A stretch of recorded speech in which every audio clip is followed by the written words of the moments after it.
오늘 하나님 말씀 누가복음 13장 5절로 9절까지 117페이지입니다.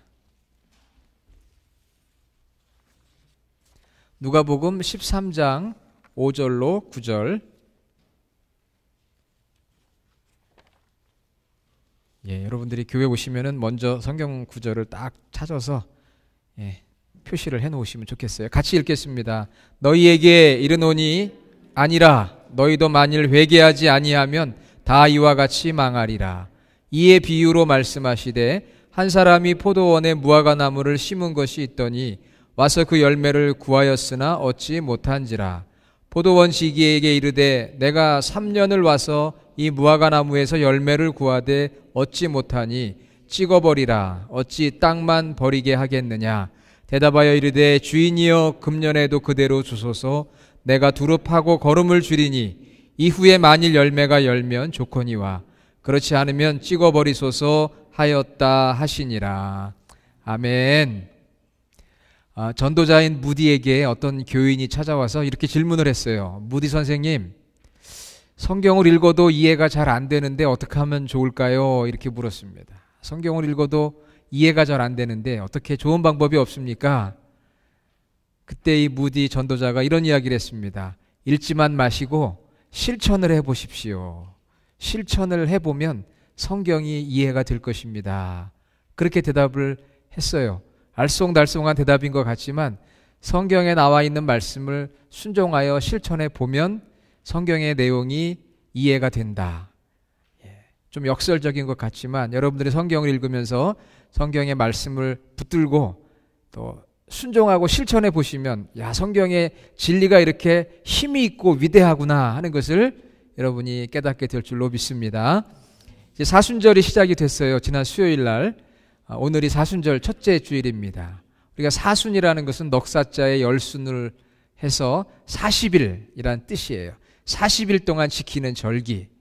예수님께서 인류 구원의 사역을 위해 이 땅에 오셔서 고난받으시고 죽으시고 부활하신 그 예수님의 고난과 부활을 다시 한번 매년 돌아오지만 다시 한번 기억해보고 우리도 그 주님의 고난과 십자가와 부활에 동참해보는 그런 절기가 사순절입니다. 40일 동안 영성훈련의 기간이에요.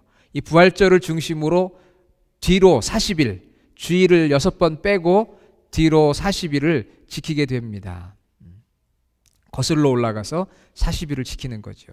그런데 왜 40인가?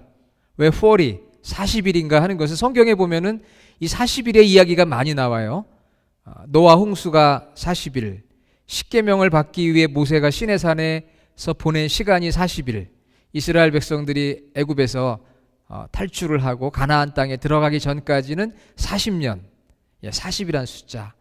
엘리야가 호렙산에 가기 위해서 걸렸던 시간이 도망자의 시간이었지만 40일. 예수님이 광야에서 금식하며 기도했던 그 기간이 40일입니다. 그래서 이 40이라고 하는 뜻은 성경에서 상징적인 의미를 주고 있어요. 어떤 상징적인 의미를 주고 있느냐? 굉장히 중요한데 이럴 때는 여러분 노트에다가 기록을 하시는 거예요. 원래는 빈칸이 있잖아요. 성경에서 말하는 이 40이라는 거, 이것이 40일이 되기도 하고 40년이 되기도 하는데 이 40이라고 하는 시간은 어떤 상징적인 의미가 있느냐? 목표에 다다르기 위한 준비와 훈련의 시간입니다. 어떤 목표를 이루기 위해서 준비하고 훈련하는 기간 40이에요. 40일이 되기도 하고 40년이 되기도 합니다. 목표에 다다르기 위해서 준비하고 훈련하는 기간이 40일이라는 의미를 가지고 있으니까 저희가 사순절 40일을 이제 지낸다고 할 때 우리에게도 어떤 목표를 세우고 그 목표를 이루기 위해서 준비하고 훈련하는 기간이 되는 것이죠. 맞습니까? 그렇게 생각하십니까? 여러분 그렇게 동의하세요? 40일, 어떤 목표를 세우고 준비하고 훈련하는 기간이구나. 그렇다면 여러분 오늘 우리가 어떤 목표를 세우고 준비하고 훈련을 해야 되겠습니까? 신앙인의 목표, 노력을 해야 되거든요. 우리가 노력하자고 하면 은혜의 반대가 되는 개념으로 생각을 합니다. 그러나 노력은 은혜의 반대가 아니고요. 은혜의 반대는 공로, 내가 했다고 하는 공로지 노력은 해야 합니다. 노력은 은혜에 대한 리스판스, 반응이에요. 자, 우리가 결국 목표는 늘 같지만 이번 사순절 기간에 예수님의 십자가와 고난과 부활을 우리가 기다리고 기억하고 동참하면서 우리가 갖는 목표는 무엇입니까? 그건 예수님이 하신 일인데 결국 우리가 구원을 얻고 구원받은 자의 열매를 맺는 삶이 우리 신앙인의 목표고 특별히 2018년 사순절 우리가 마음 가운데 새겨야 될 우리 신앙인의 영적인 목표입니다. 구원을 받고 열매를 맺는 삶. 혹시 여러분 가운데 아직 구원을 얻지 못한 성도님이 없기를 간절히 소원하지만 혹시 마음에 좀 확신이 없다면 이번 기간 동안에 이 구원에 대한 확신을 소유하시고요. 또 구원받은 성도들은 내 삶 속에서 더 풍성한 열매를 맺어야 되겠다는 열매 맺는 삶에 대한 목표를 여러분이 세우시고 이 기간 동안에 그 목표를 이루어가는 준비와 훈련의 기간이 될 수 있기를 주님의 이름으로 축원합니다. 예수님께서 요한복음 15장 8절에 너희가 열매를 많이 맺으면 내 아버지께서 영광을 받으실 것이요 너희는 내 제자가 되리라. 내가 열매를 맺을 때 하나님께서 영광을 받으시고 우리가 예수님의 진정한 제자가 될 수 있다. 요한복음 15장 8절에 말씀하고 있습니다. 그러니까 이 사순절 기간에 내가 구원받은 하나님의 성도로 정말 예수님의 온전한 진정한 제자가 되기 위해서 그리고 하나님 앞에 내 삶이 영광을 돌리기 위해서 열매를 맺어야 되겠다. 여러분 그 열매를 맺는 삶에 대해서 묵상하시고 준비하시고 훈련하는 기간이 사순절 기간이 될 수 있기를 저는 간절히 소원합니다. 자, 오늘 우리가 함께 읽었던 본문에 보면은 열매 맺는 삶에 대한 비유의 말씀을 주시고 있어요. 여기에 보니까 포도원이 등장합니다. 주인이 나옵니다. 포도원을 관리하는 포도원 지기가 나옵니다. 그리고 열매를 맺지 못하는 무화과 나무가 등장을 해요. 여기서 말하는 포도원은 포도나무만을 심는 포도원이 아니라 일반적인 과수원, 여러 나무들을 같이 심는 가수원이라고 할 수가 있고요. 여기 포도원의 주인은 하나님을 상징하는 것이고요. 또 포도원 지기는 예수님을 상징하는 것입니다. 그리고 무화과 나무는 당시에 이스라엘 백성들을 말하고 있습니다. 자, 그러면 이거는 예수님 당시 이스라엘 백성들에 대한 이야기다 라고 생각하면 1차적인 해석은 맞지만 2차적인 해석은 우리에게 적용이 돼야 되니까 이 비유가 누구에게 무엇을 말씀하고 있는가? 자, 포도원에 심겨진 무화과 나무는 누굴까요? 바로 저와 여러분들입니다. 포도원에 심겨진 무화과 나무. 하나님의 나라, 하나님의 교회에 심겨진 한 명 한 명의 귀한 성도들이죠. 하나님의 백성, 하나님의 교회, 하나님의 성도들.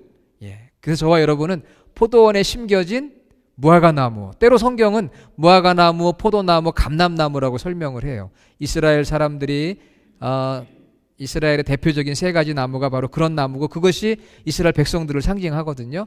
그러니까 옆에 있는 분에게 한번 이렇게 얘기해 보세요. 포도원에 심겨진 무화과 나무입니다. 당신은 포도원에 심겨진 무화과 나무입니다. 좀 길어서 어렵죠? 포도원에 심겨진 무화과 나무입니다. 포도원, 하나님의 나라, 하나님의 교회에 이렇게 심겨진 믿음의 뿌리를 내린 무화과 나무들이에요. 저와 여러분들이.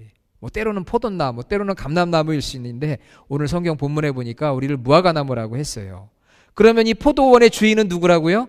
하나님이시고 성부 하나님. 이 포도원에서 이 포도나 무화과 나무를 잘 재배하고 관리하는 포도원 지기는 바로 예수님을 상징합니다. 그런데 주인이신 하나님과 이 포도원 지기인 예수님이 그 포도원 과수원에 심겨진 무화과 나무에게 바라는 게 있어요. 심었으니까 바라는 게 있을 게 아니에요. 그 바라는 게 무엇입니까? 그것이 바로 뭐라고요? 열매. 홍 장로님 기도하실 때 열매 기도를 많이 하셨는데 서로 얘기한 건 없는데 성령님이 도와주셔서 열매에 대한 기도를 많이 하셨어요. 열매를 원하시는 거예요. 무화과 나무가 열매를 맺기를 원하는 거예요. 왜 무화과 나무가 열매를 맺어야 될까요? 안 맺으면 안 되나요? 무화과 나무가 나 열매 안 맺을래 그러면 어떻게 되는 거예요? 버려진다고 그랬는데 열매를 맺어야 돼요. 왜? 그것이 하나님의 창조의 원리예요. 하나님께서는 무화과 나무를 만드시고 열매를 맺도록 그렇게 하셨어요. 그런데 안 맺으면 그건 하나님의 창조의 원리를 거스르는 거죠. 열매를 맺을 때 그건 하나님께 최고의 영광이 되는 거예요.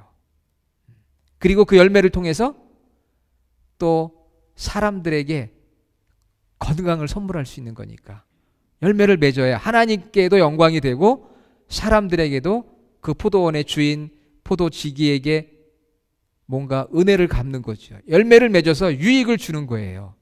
여러분 무화과 열매 좋아하십니까? 무화과 나무 열매. 예, 좋아하죠. 좋아요. 몸에 좋습니다. 많이 드세요.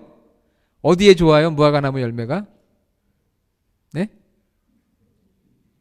변을 잘 못 보시는 분들, 콜레스테롤 높으신 분들, 자주 혈압이 올라가시는 분들, 꼭 누구 얘기하는 것 같아요? 예, 바로 내 얘기다. 그렇게 생각하시면 됩니다. 아, 내가 먹어야 되는구나. 예, 효능이 변비, 죄송합니다. 예배 시간에 콜레스테롤, 혈압, 유해산소 제거, 항산화, 항염. 예, 물론 이거 제가 뭐 연구한 건 아니고요. 무화과나무 인터넷 찾아보니까 나오더라고요. 그래서 무화과나무의 열매 좋은 점이 있으니까 많이 여러분 드세요. 그러니까 무화과나무가 열매를 맺어야 하나님의 창조의 원리를 따라서 열매 맺으니까 하나님도 기쁘시고, 그 다음에 열매를 맺어야 그걸 따먹는 사람들도 기쁘고, 그러니까 무화과나무가 열매를 맺어야 되잖아요. 자, 저희가 누구라고 그랬어요? 오늘 이 성경 말씀 2차 해석으로 우리가 무화과나무라고 그랬잖아요. 그렇죠? 그러면 우리가 열매를 맺어야 돼요? 안 맺어야 돼요? 우리가 무화과나무로 비유가 되니까 예수님이 그것을 비유로 하신 거예요. 당시 이스라엘 사람들을 말하는 거지만 오늘 우리가 이 말씀을 읽을 때는 여기에 나오는 무화과나무가 바로 나구나 이렇게 알아야 되거든요. 그러면 여기 나오는 무화과나무의 열매를 맺어야 돼요. 저희가. 어떤 열매를 맺어야 될까요? 어떤 열매를 맺어야 되느냐. 오늘 성경에 보면은 그 열매에 대해 자세하게 나와 있지 않아요. 그렇기 때문에 구약과 신약에 나오는 열매에 대한 것을 우리가 좀 알아볼 필요가 있습니다. 제가 지금 7가지를 말씀을 드릴 테니까 설교 주보 노트에 보면은 항상 빈칸이 이렇게 여러분의 손길을 아주 애타게 기다리고 있습니다. 그러니까 여기다가 메모를 하시면 좋을 것 같아요. 무화과나무 열매를 맺어야 하나님께 영광이 되고 사람들에게 유익이 되고, 또 예수님도 말씀하시기를 너희가 열매를 많이 맺으면 내 아버지께서 영광을 받으실 것이고 너희가 내 제자가 되리라. 요한복음 15장 8절. 자, 어떤 열매를 맺어야 되느냐? 성경에 많은 열매에 대한 얘기가 나오는데 우리가 맺어야 될 열매, 신앙의 목표, 이 사순절 기간 동안에 그 목표를 세우고 40일의 시간 동안 준비하고 훈련하는 기간으로 삼기 위해서 첫 번째는 입술의 열매예요. 입술의 열매. 히브리서 13장 15절.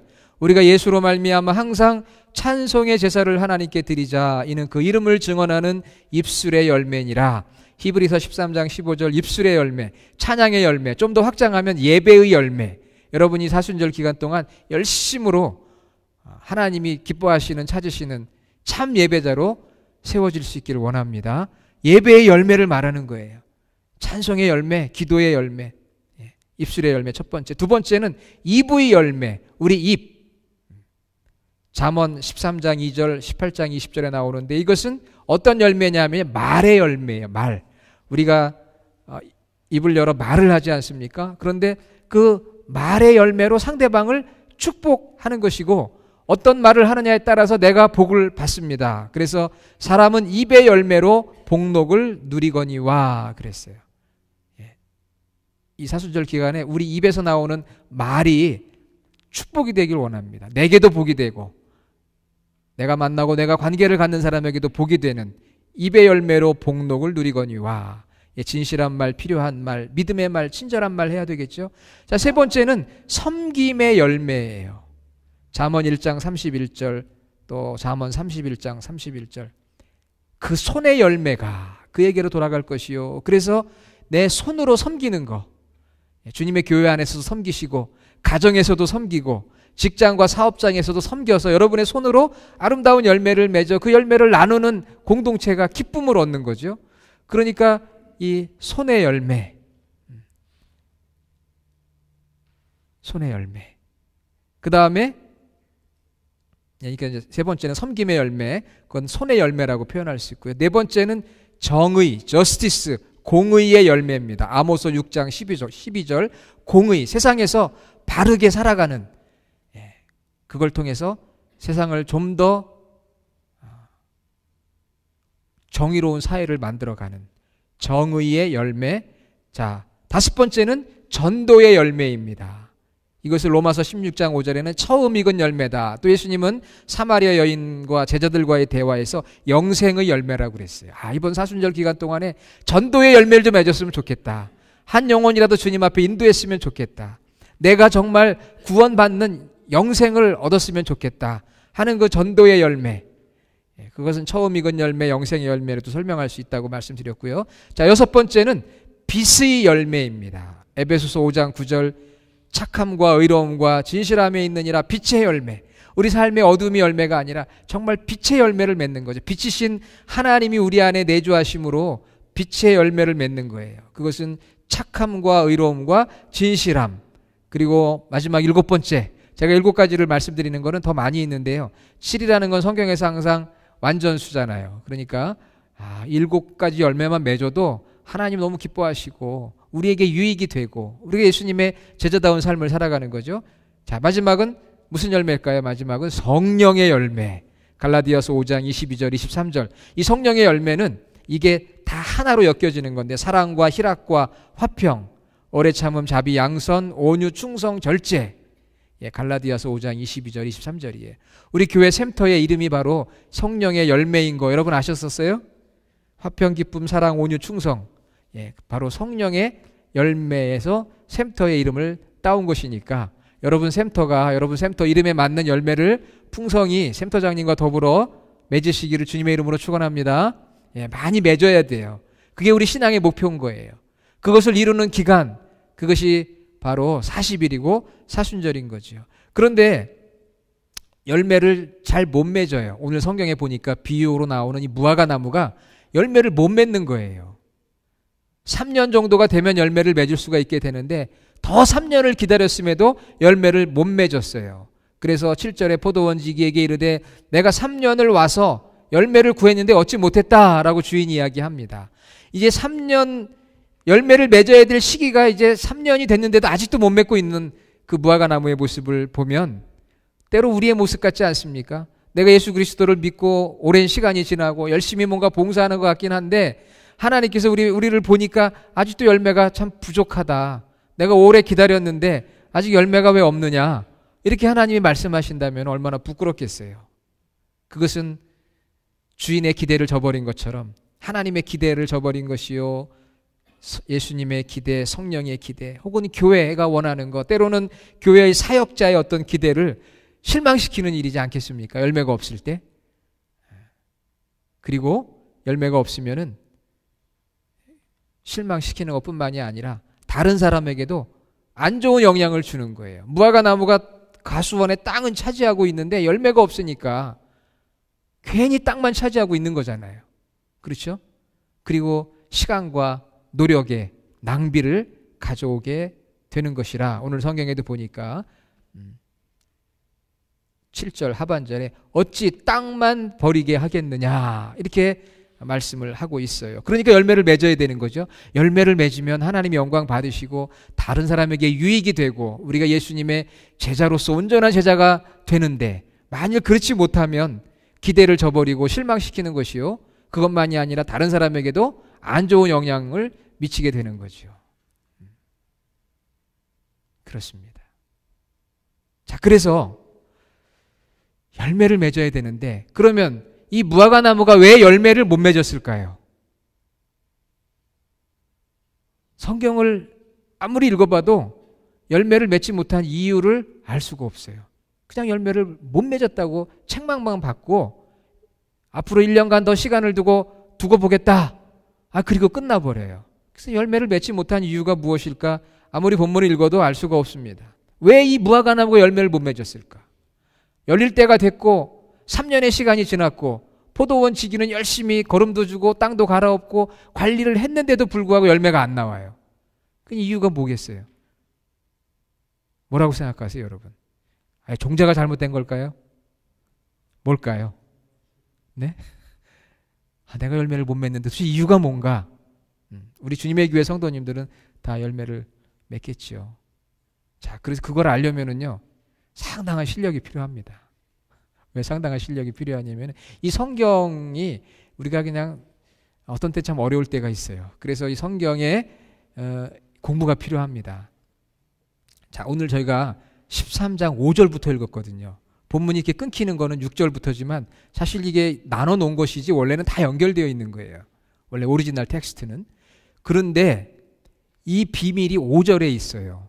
그래서 5절을 중심으로 1절과 4절까지 그리고 6절과 9절까지가 이렇게 중심이 되고 있는 거예요. 이걸 뭐라고 하느냐면 샌드위치 키워드라고 그래요. 여러분 샌드위치 아시죠? 샌드위치 사이에 이제 뭐가 있지 않습니까? 그래서 1절부터 4절 그리고 6절부터 9절까지가 샌드위치 두 부분이고 그 사이에 5절이 키워드예요. 양쪽을 이끌어가는 키워드다. 그걸 샌드위치 키워드라고 그렇게 이야기를 하는데 아주 유명한 이야기입니다. 샌드위치 키워드. 그건 뭐냐면은 열매를 맺지 못하는 이유를 예수님께서 앞에 4절까지 이미 한번 얘기를 했어요. 오늘 제가 그 내용을 다 설명드리지 못했지만 그래서 3절에도 그 얘기 나오고요. 또 5절에 그 이유가 나옵니다. 너희에게 이르노니 아니라 너희도 만일 회개하지 아니하면 이와 같이 망하리라. 무화과나무가 열매 맺지 못하면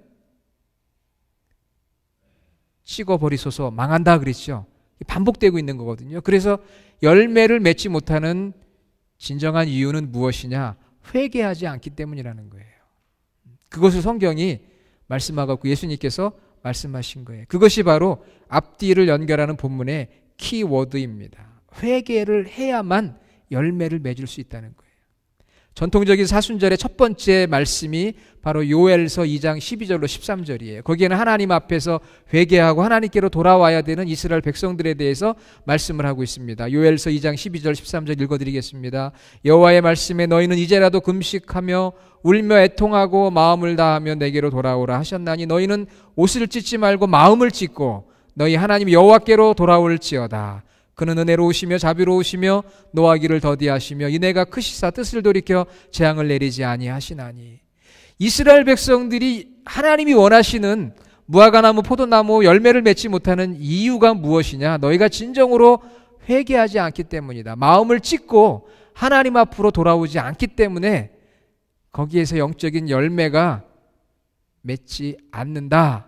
많은 종교적인 행사는 있었고 행동은 있었지만 진정으로 그 마음 중심에 회개함이 없었다고 예수님께서 이스라엘 백성들을 책망하시고 오늘 우리들에게도 같은 말씀을 주시는 거예요. 회개의 과정이라는 것이 나의 잘못을 인정하고 고백하고 하나님의 용서의 은혜를 입는 그런 프로세스잖아요. 그런 과정에서 내가 진정한 열매를 맺게 된다는 것입니다. 3년의 시간이 흘렀던 무화과나무지만 열매를 맺지 못했어요. 시간이 간다고 되는 것도 아니고요. 정성을 들인다고 되는 것도 아니고 우리 기독교에서 제일 중요한 것은 바로 이 회개가 있어야 열매를 맺을 수가 있다. 그것은 예수님께서 마가복음 1장 15절에 이미 때가 찼고 하나님의 나라가 가까이 왔으니 회개하고 복음을 믿으라. 예수님의 퍼스트 메시지가 바로 회개하라였어요. 회개하라. 메타노이아. 지정, 의지적인 변화가 일어나야 된다. 내 생각도 의견도 마음도 감정도 행동도 바뀌는 전적인 변화. 어떻게? 하나님 중심으로 God centered, 하나님 중심으로 other centered, 다른 사람 타인 중심으로 변화가 되어야 그것이 진정한 회개라고 예수님께서 마가복음 1장 15절에도 말씀하신 거죠. 그래서 우리가 하나님 앞에 하나님 제가 살아왔던 저의 삶이 잘못된 것이었음을 깨달았습니다. 하나님 이제 제가 변화되겠습니다. 제가 하나님 중심으로 살아가겠습니다. 이 메타노이아는 유턴이라고 그랬잖아요. 우리가 가던 길에서 유턴. 잘못된 데서 유턴하면 어떻게 돼요? 벌금을 물잖아요. 오늘 우리 하임 집사님이 카톡에 보내주신 내용을 자세히 읽어보니까 유턴 잘못하면 또 벌금이 있더라고요. 그러니까 아무 데서 유턴하면 안 되고 사인이 있는 데서 혹은 뭐 사인이 없는데 잘 보셔가지고 하지 말라는 데 하면 큰일 납니다. 예. 돌리는 게 유턴인데 그게 바로 회개인 거예요. 내 중심으로 내 의지로 살아왔던 것을 내려놓고 이제는 하나님 중심 하나님의 의지를 따라 살아갑니다. 이것이 회개인 거죠. 제가 잘못했습니다라는 게 회개예요. 내가 내 주인이 되어 살아온 것 잘못됐습니다. 하나님 용서하십시오. 제가 변화되겠습니다. 하나님 중심으로 살아가겠습니다. 이것이 회개인 거죠. 그러니까 하나님 앞에 먼저 우리가 이렇게 변화되는 회개가 필요한 것이고요. 더불어서 또한 other centered, 다른 사람에게도 우리가 잘못한 것이 있으면 내가 잘못했습니다. 그것이 나의 잘못입니다. 라고 고백할 수 있는 것이, 그리고 변화되는 것이 진정한 이 사순절에 우리가 준비하고 훈련해야 될 영성의 모습인 거죠. 자, 여러분, 제가 하나의 예화를 드릴 테니까 한번 잘 들어보세요. 어떤 마을에 한 제과점이 있었습니다. 그 제과점의 주인은 열심히 있었어요. 최고의 빵을 만들기 위해서 신선한 재료들을 이른 아침부터 구해다 빵을 만들었습니다. 그런데 어느 날부터 보니까 버터를 사오는데 버터의 양이 조금씩 주는 것 같습니다. 처음에는 느낌으로 알았는데 나중에는 눈에 보기에 확연하게 이 버터의 양이 줄고 있었습니다. 그래서 이 버터를 만드는 농장 주인이 나를 속였다라고 생각을 했습니다. 그래서 이거는 그냥 이야기입니다. 고소를 했어요. 고소한 내용은 이 농장 주인이 조금씩 버터의 양을 줄여 팔았다고 고소를 한 거예요. 그래서 재판관이 이 제과점 주인과 농장 주인을 불러서 이제 재판을 하게 됩니다. 농장 주인에게 물었어요.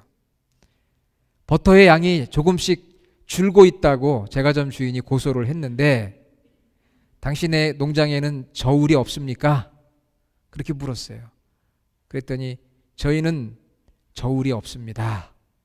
그러면 어떻게 이 버터의 양을 측정을 합니까? 그랬더니 저희는 제과점에서 가장 큰 빵을 하나 사가지고 그 빵의 사이즈에 맞추어 버터를 만들어 팔고 있습니다. 그렇게 이야기를 했어요. 그러니까 이 농장 주인은 무슨 얘기를 하는 거예요? 이 버터가 준 이유는 누구에게 있다고요? 제과점 주인이 만든 빵이 아마도 조금씩 양이 줄었던 것 같아요. 그러니까 저희는 그걸 보고 똑같이 만들었습니다. 그렇게 이야기를 한 거예요. 누가 잘못한 거예요? 예? 우선은 제과점 주인이 빵을 만들 때 조금씩 줄여서 만드니까 그걸 가지고서 또 버터를 만든 농장 주인이 그렇게 만들었으니까 그런 문제가 발생을 하게 된 거죠. 농장 주인에게 문제를 돌렸는데 사실은 자기가 잘못한 거였어요. 저는 이 이야기를 읽으면서 그러면은 농장 주인은 잘못이 없었나 그런 생각을 한번 해봤습니다. 그러면 깨달은 것은 원래 이 이야기는 제과점 주인이 잘못했다는 것을 교훈하기 위해서 나온 이야기예요. 그런데 제가 한 번 더 생각해 보니까 농장 주인도 잘못했어요. 왜 잘못했을까요? 아니, 정확한 저울을 가지고 무게를 달아가지고 팔았으면 문제가 안 될 거 아니에요. 근데 왜 하필이면 빵을 사다가 정확하지도 않은 그 빵에 맞추어서 한 거예요. 크게 잘못한 것 같지는 않지만 원칙적으로 생각해 보면 정확한 저울에 양을 달아서 팔았으면 이런 문제가 안 생겼을 거 아니에요. 그렇죠? 억울하긴 하지만 조금만 더 신경을 썼으면은 사람을 의지하기보다는 정확한 저울을 의지했다면 이런 일이 발생하지 않았겠지요. 저도 목회를 하면서 잘못하는 경우가 왜 없겠습니까? 전에 교회에서 목회하면서 여러분이 아시는 것처럼 여러 가지 어려운 일들이 있었는데 생각해보면 저도 잘못이 많이 있어요. 왜? 관계를 맺어온 담임 목사 입장에서 성도님이 예를 들어서 무슨 잘못을 했다. 그러면은 그것이 누구의 책임일까요? 그분의 책임이기도 하지만 또한 동시에 저의 책임이기도 하거든요. 원론적으로 따져보면 그렇습니다. 감정적이고 객관적인 누가 조금 더 잘했나 못했나 이런 거 따져보기 전에 원칙적인 기준으로 생각해 보면 저 역시 나 역시도 잘못할 수가 있었고 또 잘못을 한 거지요. 다른 사람은 몰라도 제 양심은 그걸 말하고 제 믿음의 소리는 그것을 말하고 있거든요. 그렇기 때문에 우리가 그것을 회개할 때에 거기에서부터 새로운 영적인 열매가 맺어지는 것입니다. 회개할 때 입술의 열매, 예배가 파워 있는 예배가 되는 거예요. 65년 전 아프리카 콩고의 웸바라고 하는 마을에 그 마을 전체가 예수님을 믿는 놀라운 역사가 나타났습니다. 그 이유는 무엇인지 아십니까? 선교사가 열심히 해서 그랬을까요? 아닙니다. 그 놀라운 부흥은 바로 그 마을 교회에서 어느 날 있었던 하나의 사건 때문이었습니다. 그날 교회 성도들이 모두 모여 기도하기 시작했습니다. 성령님이 역사하셔서 뜨겁게 기도하는 가운데 그 교회의 두 여인이 고백을 합니다. 한 여인은 이렇게 이야기합니다. 교회에서 열심히 충성 봉사하는 여인이었어요. 그런데 이 여인이 이렇게 고백해요. 저는 교회에 있는 쌀을 제가 가져다가 저희 집에서 사용을 했습니다. 저를 용서해 주십시오. 별거 아닌 것 같은데 그런 고백을 했어요. 그랬더니 또 한 여인이 성도들 앞에 나서서 이렇게 고백을 합니다. 저는 남의 집에서 일을 하는 사람인데 그만 제가 일하는 그 주인집에 계란 한 줄을 말하지 않고 그냥 가져왔습니다. 그렇게 고백하기 시작했어요. 그러자 또 한 남자가 일어나서 고백합니다. 저는 서점을 하고 있습니다. 그런데 오래전에 선교사님과 교제하면서 선교사님의 집에 놀러 간 적이 있었습니다. 돌아오면서 선교사님에게 아무런 이야기도 하지 않고 그 선교사님 집에 있는 성경 한 권을 가지고 왔습니다. 그렇게 거기서 회개의 고백이 터져나기 시작했어요. 그리고는 그 교회가 회개하기 시작했고 그 마을이 다 예수님을 믿는 놀라운 변화가 일어나게 되었다는 것이죠. 회개할 때 영적인 열매, 입술의 열매, 찬양의 열매, 하나님이 받으시는 예배의 놀라운 은혜가 일어나게 되는 것이고요. 회개할 때 우리의 입술의 말이 바뀌게 되고, 회개할 때 진정한 섬김이 이루어지게 되고, 회개할 때 공의가 이루어지게 되고, 회개할 때 전도가 이루어지는 것이고요. 회개할 때 빛의 열매, 착함과 의로움과 진실함을 얻게 되고, 회개할 때 우리 안에 성령의 열매가 맺어지는 것입니다. 열매는 그런 회개의 역동적 과정을 통해서 맺어지는 것이지 그냥 맺어지는 것이 아니라는 것이죠. 사랑하는 여러분, 저를 포함해서 우리 교회 모든 성도들이 사순절 첫째 주일을 맞이합니다. 40일 동안, 주일을 빼고 40일 동안 4월 1일이 부활주일이에요. 그때까지 이제 저희들이 영성훈련의 기간입니다. 목표를 세우는 거예요. 열매를 맺는 삶이 되자. 구원 얻고 열매를 맺는 삶이 되어야 하는데, 그것이 하나님께 영광이 되고 주님의 온전한 제자의 모습인데 그 열매를 어떻게 맺는 것인가? 그 출발점은 바로 오늘 예수님께서 이 말씀을 통해서 회개하는 자에게 그런 열매가 있다고 누가복음 13장 5절의 말씀을 통해서 앞에 본문과 뒷본문을 연결시켜서 우리에게 말씀해 주셨거든요. 그러니까 우리가 하나님 앞에 우리의 잘못을 고백하고 변화되는 것이죠. 가정에서 부부간에, 직장에서 사업장에서 만나는, 교회에서 만나는 우리의 이웃과의 관계에서 내가 먼저 회개하고 변화될 때에 거기에 개인적인 열매도 맺어지고 공동체 안에도 놀라운 회복과 부흥이 일어나는 열매가 있게 될 줄로 믿고, 우리 사순절을 시작하면서 첫 주일의 주제가 회개인데 저희가 이번 한 주간 동안 그냥 말씀을 머리로만 이해하는 것이 아니라 삶 속에서 진정으로 실천할 수 있는 그런 한 주간이 되기를 주님의 이름으로 축원합니다. 아버지 하나님 감사합니다. 사순절 40일 목표를 이루어가는 기간이라 했습니다. 이 기간이 준비와 훈련의 기간이 되고 정말 우리 안에 하나님이 찾으시는 열매가 있기를 원합니다. 하나님, 열매에 대해서 말씀 주셨는데 시간은 가고 그런데 열매가 부족합니다. 저희가 진정 회개함으로 아름다운 열매를 맺는 저희들 되게 하여 주시옵소서. 입술의 열매, 입의 열매, 섬김의 열매, 정의의 열매, 빛의 열매, 전도의 열매, 성령의 열매가 우리 이제 주님의 교회 안에 풍성해지는 은혜가 있게 하여 주시옵소서. 예수님의 이름으로 기도드립니다. 아멘.